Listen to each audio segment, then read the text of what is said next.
এখন সময়টা হুটহাট বৃষ্টির।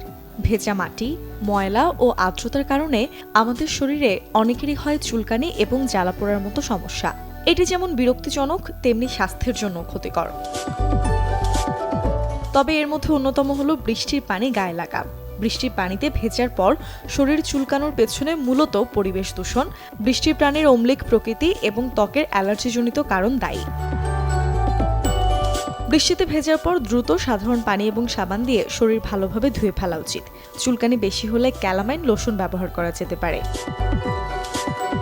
খুব বেশি সময় ধরে ময়লা পানিতে পা ভিজলে 1 বালতি হালকা গরম পানিতে 1 চামচ লবণ মিশিয়ে তাতে পা রাখুন। অন্তত 10 থেকে 15 মিনিট একইভাবে রেখে দিন। এটি আপনাকে চুলকানো এবং জ্বালাপোড়া থেকে মুক্তি পেতে সাহায্য করবে।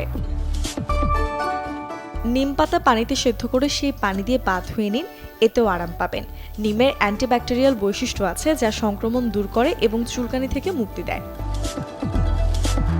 বর্ষাকালে চুলকানি এবং জ্বালাপোড়া থেকে মুক্তি পেতে দারুণ কার্যকরী একটি উপাদান হলো অ্যালোভেরা। কোথাও চুলকানি বা জ্বালাপোড়া অনুভব করলে এর জেল লাগালে জ্বালাপোড়া এবং চুলকানি থেকে মুক্তি পাওয়া যায়। অ্যালোভেরার শীতল করার বৈশিষ্ট্য আছে যা ত্বককে প্রশমিত করে।